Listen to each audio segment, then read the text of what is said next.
Cheating बहुत की मैंने, मतलब मैं पास ही होता था चीटिंग करके। मेरा पढ़ाई से कोई नाता नहीं था और मुझे पढ़ाई अच्छी नहीं लगती थी। और मेरे पिताजी कहते थे कि देखो बेटा, पढ़ के कोई राजा नहीं हुआ है। और एग्जाम्पल इतने शानदार देते थे, अशोक का देते थे अलग, और उसका अलाउद्दीन खिलजी था, फिर अकबर का देते थे।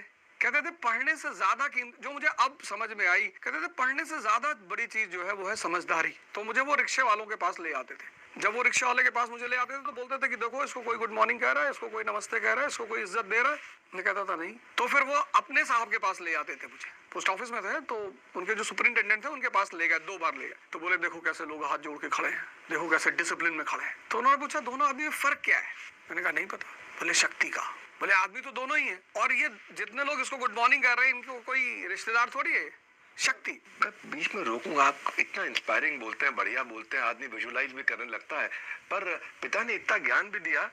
मदिरालय में मैंने सुना आप 6 महीने बार टेंडर का काम करते रहे। क्या टीचर से ये सब चीजें अपेक्षित होती हैं आज के समय में? क्योंकि ये बड़ा अलग लगता है आपका चरित्र देख के, इसलिए क्यूरियोसिटी जागृत होती है। नहीं, जब मेरा लास्ट अटेम्प्ट खत्म हुआ तो मेरी माता जी लॉयर है, तो उन्होंने मुझसे कहा कि देखो, मैंने सुना आपकी माता जी आपको खूब पीटती हाँ, थी। बहुत बहुत बहुत बहुत पीटा उन्होंने। तो उन्होंने मुझसे कहा कि देखो, खत्म हो गई ना तुम्हारी सारी औकात, अब हमारे बल पे जिंदा रहोगे। और बहुत वर्बली टॉर्चर किया उन्होंने। तो उस मैंने उनसे कहा कि देखो, ज्यादा मत बोलो और आप हिसाब से रहो, और भगवान नहीं हो। बोली हूँ, ये कपड़ा, ये जूता, शर्ट, पैंट, अंदर जो पहने हो बनियान, वो सब मेरी है, और अगर तुम्हारे अंदर इतनी हिम्मत है तो उसको उतार दो सब और जाओ। तो वहां से जो मेरा जीवन शुरू हुआ, जो मैं घर से निकाला गया और बाहर निकला, और फिर जो एक दुनिया की जो असलियत है कि हमें लोग जानते हैं, हम अपने माँ बाप को इतना निग्लेक्ट करते हैं, इतना हमें लगता है कि ये तो फ्री में हमारे लिए जीते हैं।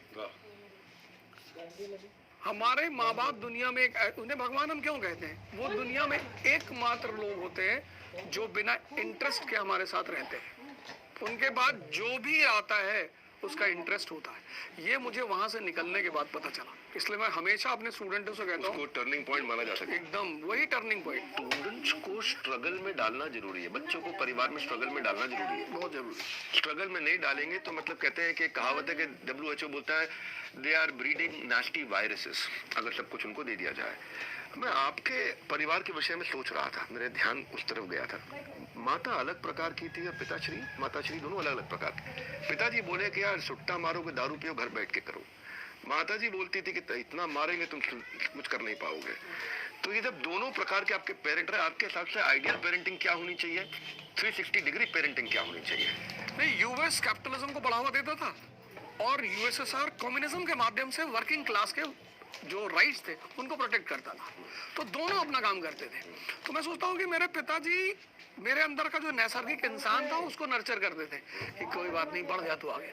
कभी कभी तो मुझे ये लगता था कि कोई कांड मुझसे करा के पीछे से मेरी माँ को बैक करके पिटवा देते थे। वो तो मेरे सामने अच्छे बने रहते थे कि नहीं सिगरेट, कोई बात नहीं, फिर मेरी माँ को बता दिया कि चौराहे पे खड़ा है। तो ये जो काउंटर बैलेंसिंग पेरेंट्स में होती है, ये होनी चाहिए। एक तरफ, क्योंकि जब लड़का जवान हो रहा होता है तो उसके अंदर ताकत होती है, बागीपन होता है। तो एक आदमी जब उसके साथ होता है तो उसके बिगड़ने के चांस कम होते हैं। वो अपने उस, जैसे आप अपने बच्चे के दोस्त